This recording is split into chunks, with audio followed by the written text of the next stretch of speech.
If you've just got a new puppy and you're not sure if you've got a dog or an alligator, this video is for you.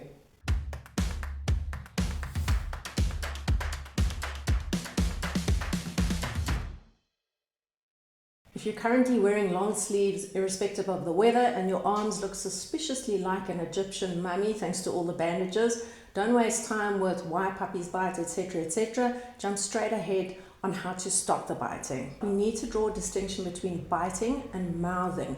We often refer to puppy biting. What we really mean is puppy mouthing. And for the purposes of this video, I'm going to talk about puppy biting.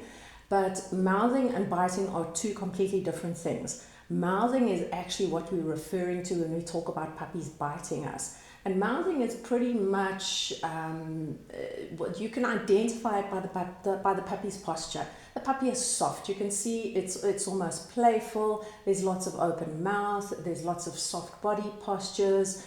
There's pouncing. There's play bows. There's lots of modifiers that go along with mouthing. Biting, on the other hand, is a lot more calculated. Often the pup's mouth will be closed prior to a bite. The body language is stiff. You can see there's perhaps sometimes a little stare that goes with it. And typically straight after a bite, the pup will withdraw. If you have a puppy that's actually biting and not mouthing, that's a serious problem that needs to get sorted out now. Please consult with a professional. Puppy mouthing is nowhere near serious. It's more of a nuisance behavior than anything else. Pretty much all puppies go through it, and it's definitely, I would say, in the top 3 of the problems that puppy owners report in puppy classes. So you're not alone. If you feel like your pup is shredding your hands, there's lots of other puppy owners out there going through the same thing. So why do puppies bite? Well, the irony of the situation is they bite to learn how not to bite. Puppy mouthing is when pups learn a very valuable skill called bite inhibition. Bite inhibition, exactly as the name implies, is there to teach the pup how to inhibit their bite. So in other words, how hard or how much pressure they can apply during play, which is not going to cause any injury to the other party. Nature has a really clever way of doing this. She gives the pups needle-sharp teeth, but relatively weak jaw strength. So the pup can elicit a response from the victim without actually causing much damage. And we want this bite inhibition to be learned while the pup is at the stage of not really being able to cause much damage. Later on, when they're an adult, those teeth are more blunt, but the jaw strength is considerably more, and that's when they can really cause damage. That's not when we want them to be learning how to inhibit their bite. We want it to happen when a mistake doesn't cause much of a problem. So during this bite inhibition process, a pup, for example, is playing with another pup, and a lot of the time, bite inhibition, the bulk of it actually occurs while the pup is still with their littermates. They'll be playing with one of their brothers or sisters. There'll be all kinds of biting going on. They'll bite and the victim will yelp. Initially, this means nothing to the pup. They'll kind of go, well, that was an interesting little thing that occurred, and they'll carry on with whatever it was that they were doing. Maybe the victim runs away, or maybe something else happens to interrupt the behavior. Later on, the pup now becomes a victim. They'll get bitten and they will yelp. And that's when they make this reciprocal link. There's this empathy, so to speak, that develops, and they learn that pain is associated with that yelp sound. And this is how they start learning to inhibit their bite. Unfortunately, this bite inhibition process is not complete by the time pup arrives into their new home with us, and they're still going to be testing it primarily on human hands. And day 1, when your pup arrives in your home, is when you're going to set down an incredibly crucial boundary for the pup. And that boundary is going to be no dog tooth goes on human skin, ever.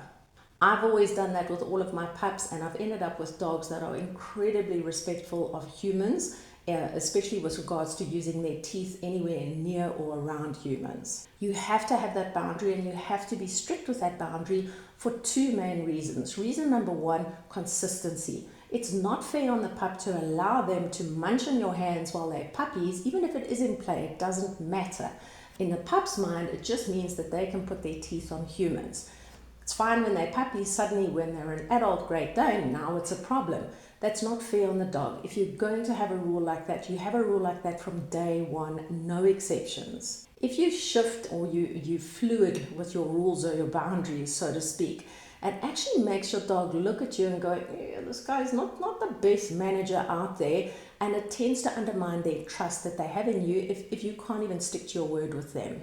The other reason that I have the no teeth on human rule is because it puts too much responsibility on the dog. If you're allowing the dog to put teeth on humans, you're putting so much of the liability onto them. What if they make a mistake one day? We're humans, we've got this great intellect, and we make mistakes all of the time. I've been walking for decades. Yesterday I tripped.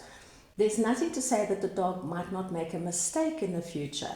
And if we have this rule here, we protect the dog from that, and we make sure that we're not giving them too much responsibility. So if you have this no dog tooth on human skin rule, does that mean your dog is going to be useless in terms of protecting you? I can guarantee you that's not going to be a problem. Dogs are really good at understanding context, and if you're in a threatening situation, they're pretty good at understanding that the gloves are off, so to speak. Okay, so now that we understand why that biting develops, why it's there and what its purpose is, how do we stop the biting on the human hands or legs or whatever soft target gets within puppy's range? The first thing is to have a look at the interaction that you're doing with a pup. Pups are genetically programmed to use their mouth on anything that fusses around their head. And a lot of people will do this with pups. When they interact with them, they'll rub them around their head, and the pup is programmed to respond to that stimulus with a bite. So be very mindful of how you are interacting with the pup. Does this mean you can never touch your pup on the head? Obviously not, but pick your battles. So wait until the puppy's in a calmer state of mind. Maybe they're sort of about to nod off to sleep, and that's when you're going to calmly stroke them on their head. Take this opportunity to have a look at their eyes, their ears, their teeth. We want our pups to know that we can examine them, but we're not going to be silly and try this when the pup's in a high activity frame of mind. When your pup is in that excited mode, what you're going to be doing then is, if you have to pet the puppy, pretty much from the collar backwards and nice and calm and relaxed. As soon as you start fussing them around their head, they're going to respond with a bite. And it's really unfair to moan at the pup for biting your hands when your body language is pretty much saying, hey, bite my hands. Again, this kind of stuff makes your pup look at you and think, I love you, but geez, you're not so hot on the integrity of the information you're giving me. Strategy number 2 is one that I haven't particularly used myself, and I don't often recommend this to my clients, purely because you need the nerve of Jason Bourne or Braveheart to be able to do this. And this strategy is for your hand to go limp in the puppy's mouth. The pup will maybe chew a little bit more, get bored, and toodle off and do something else. If you've got the nerve to do that, hey, go mad. I personally don't. I think that's absolutely crazy. But some people have reported success with that method. So if that works for you, go for it. Our third technique is to substitute. If your pup, say for example, has got the devil in him that day, and you're not fussing him around his head, you're not doing anything to elicit a bite, and he still wants to bite your hands, substitute. Take out a toy or something that's obviously safe for the pup to chew down on. Activate it first though. Don't sort of have this moving target of a hand and then present this really boring static toy. Obviously the pup's going to choose the hand then. Activate that toy, get the puppy focused on the toy, and then let them munch down on the toy. A lot of puppies will stop biting almost immediately when you start using this substitution technique. A handy side effect of that substitution technique is if you're going to be doing any kind of performance sport with your dog later on, for example agility or bite work or something along those lines, where you will use a toy or the decoy sleeve as the object of your dog's, how shall we say, energy, then it's a nice way to introduce them to that really early on. Our next tactic is very, very effective, but you have to be super consistent with this, and this is the timeout. It's not a timeout for the pup though, it's a timeout for you. What happens in this is you go through all of those things, you've cycled through them, the puppy is still biting you, so that it's quite simple. You pretty much saying to the puppy, listen, while you're behaving like a moron, I'm going to go do something else. And the reason that you are going into the timeout, so to speak, you're obviously not going into the timeout, but you are leaving the area, is because if you have to put your pup into a timeout now, you need to either pick them up or take them outside. They could misconstrue this as some kind of reinforcement for biting. Whereas if you just get up and leave, pup goes, hang on a sec, I was enjoying that social activity. I was really getting into it with my teeth, and then you left, And before long, they make the connection that as soon as they put their teeth on you and they start biting you, you're just going to remove yourself from the situation. How long should you stay away for? It doesn't need to be long. 30 seconds, a minute. But long enough for your pup to understand that that kind of interaction when their teeth are busy puncturing your skin is just not on. It's not going to work. You just get up and you move away. Do it without a fuss, don't make a big deal of it. And likewise, when you come back, be very low-key about it. If you come back all super excited, guess what's going to happen?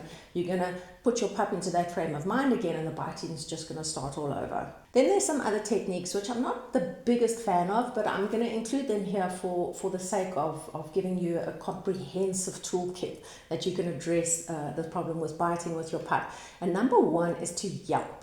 So this kind of goes back to how dogs teach one another to have bite inhibition, and it all goes back to that reciprocal empathy link that we were talking about. Your puppy bites you, you yelp. And I've had very, very limited success with this because for a lot of pups, as soon as you yelp, the pup goes, this is fantastic. This is the best squeaky toy that's ever existed. Especially the terrier breeds, they get a real kick out of it. The more sensitive breeds, you might be able to get away with it. So this technique, I think it's very much dependent on the individual. It might work with some dogs.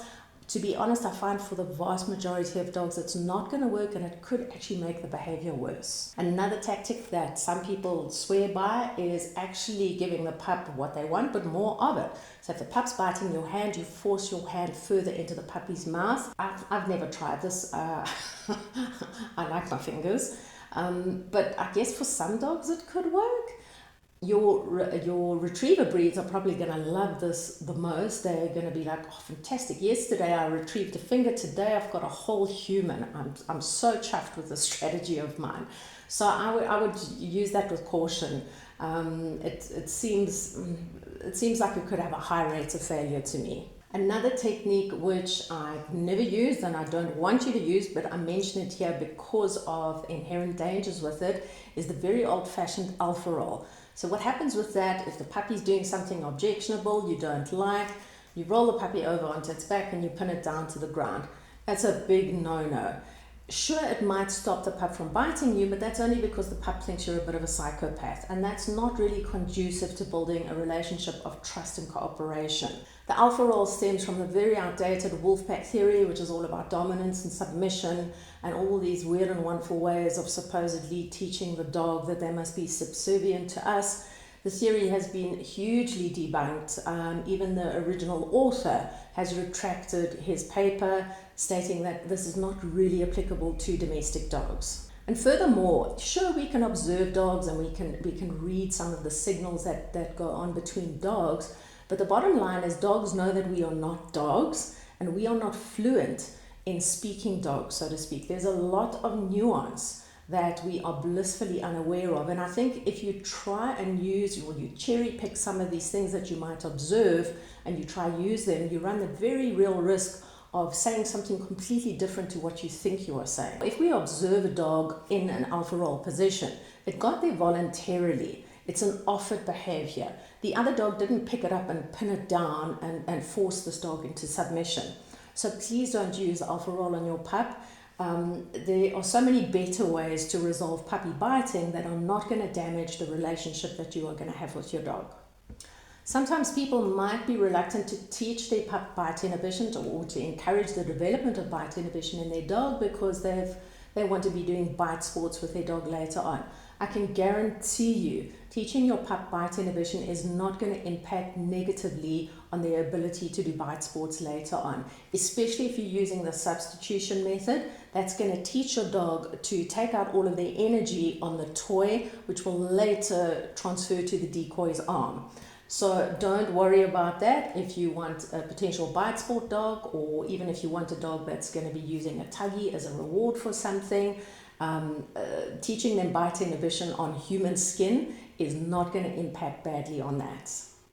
I've had the pleasure of working with some dogs that are incredibly gentle when it comes to using their teeth around a benign person's hands and body parts, but when it comes to taking out an assailant, they're all business. If you feel like you're really just not getting a handle on your puppy's mouthing, or if your puppy is actually biting, please consult with a specialist.